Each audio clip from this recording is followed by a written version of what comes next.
¿Qué es la transmisión de las obligaciones? La transmisión de las obligaciones ocurre cuando una de las partes de lo que es la relación jurídica es sustituida por otra persona, no importa si es el acreedor o el deudor. Esto sucede sin que se cambie la naturaleza de lo que es la obligación. Esto permitiendo que los derechos o las deudas pasen a terceras personas, manteniéndose los mismos efectos legales sin cambio de por medio. Esto es un mecanismo común en lo que es la práctica civil y mercantil, ya que facilita lo que es la movilidad de los créditos y las deudas en la economía. Son tres principales formas de transmisión de obligaciones.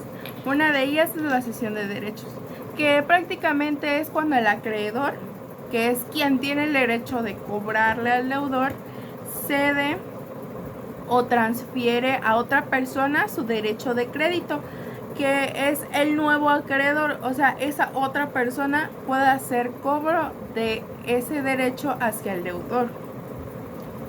Esa otra persona lo puede exigir. La segunda es la cesión de deudas. En este caso, el deudor transfiere su obligación a otra persona o a un tercero. El tercero acepta cumplir con esta deuda, por lo tanto, siempre y cuando se tenga el consentimiento de lo que es el acreedor. Por ejemplo, el acreedor debe aceptar que el deudor cambie o le ceda ese derecho a otra persona y que esa otra persona se encargue de pagar la deuda que el anterior deudor tenía y que el acreedor esté de acuerdo en recibir el pago de parte de la nueva persona deudora. También tenemos la subrogación. Es cuando un tercero paga la deuda en lugar del deudor y adquiere los derechos del acreedor original. ¿A qué nos referimos? Esta figura protege a quien paga en lugar de al otro. Esto permite que se exija el reembolso.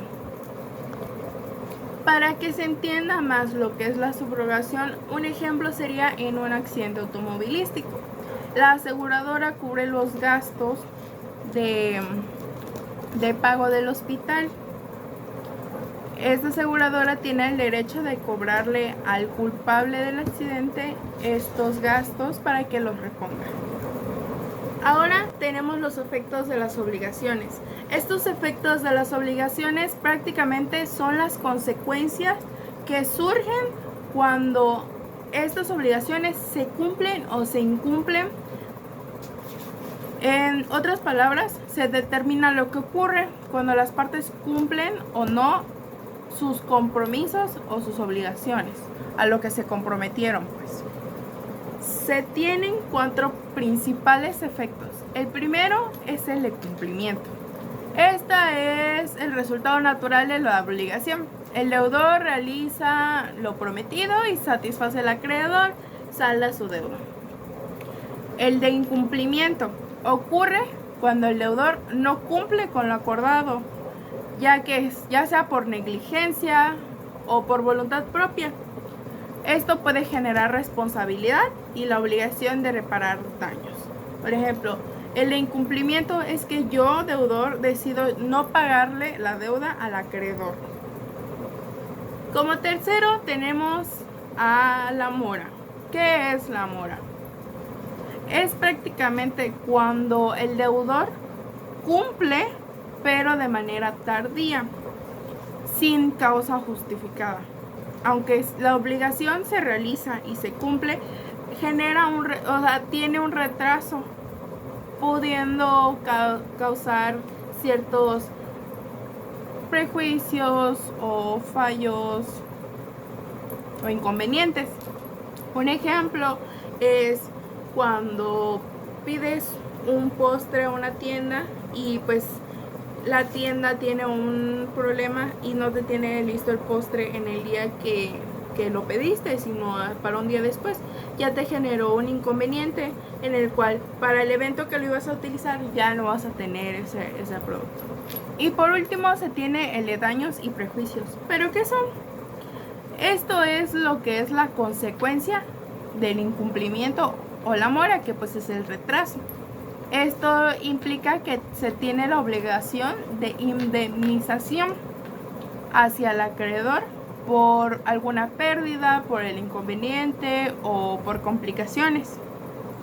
¿A qué nos referimos? Que prácticamente esa persona debe pagar un monto extra debido a las problemáticas que está causando. Un ejemplo. Ahora hablaremos de la extinción de las obligaciones. Este se produce cuando desaparece el vínculo jurídico entre el deudor con el acreedor. Esto puede ocurrir por diversas causas, ya sea porque la obligación se cumplió de manera correcta y satisfactoria, o porque la ley o las partes dan por terminada este vínculo jurídico. Para ello se tiene principales formas de extinción. Una de ellas es el cumplimiento, que prácticamente es la forma natural de extinguir las obligaciones. Es prácticamente cuando el deudor realiza lo que prometió. O sea, yo deudor saldé mi deuda hacia el acreedor. Tenemos el de compensación. Este se representa cuando dos personas son deudoras y acreedoras entre sí y sus deudas se cancelan hasta aquel monto coincidente. Un ejemplo sería que un contador le debe dinero a su cliente, pero el cliente también debe honorarios. Ambos están de acuerdo que como lo que deben es muy parecido, se salda la deuda de ambos, cancelándola. En el tercero tenemos el de novación, que consiste en la sustitución de una obligación por una nueva, con diferentes condiciones o sujetos, extinguiendo el anterior. Como cuarto punto tenemos a la remisión de la deuda. Prácticamente es un perdón voluntario que el acreedor otorga al deudor y lo libera completamente de su obligación. Un ejemplo sería de que mi amigo me hizo un préstamo y pues hablando me dice, ¿sabes qué? No pasa nada, ya no me pagues nada, está saldada tu deuda. Como quinto punto tenemos el de confusión.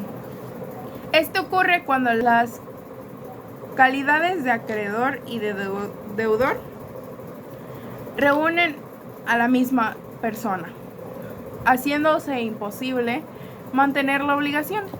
Y por último punto tenemos a la prescripción.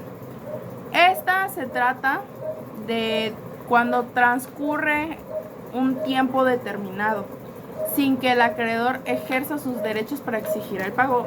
Un ejemplo sería, yo estoy dando un préstamo a un amigo, pero pues yo no le digo, oye, ¿sabes qué? Tu pago, ¿no?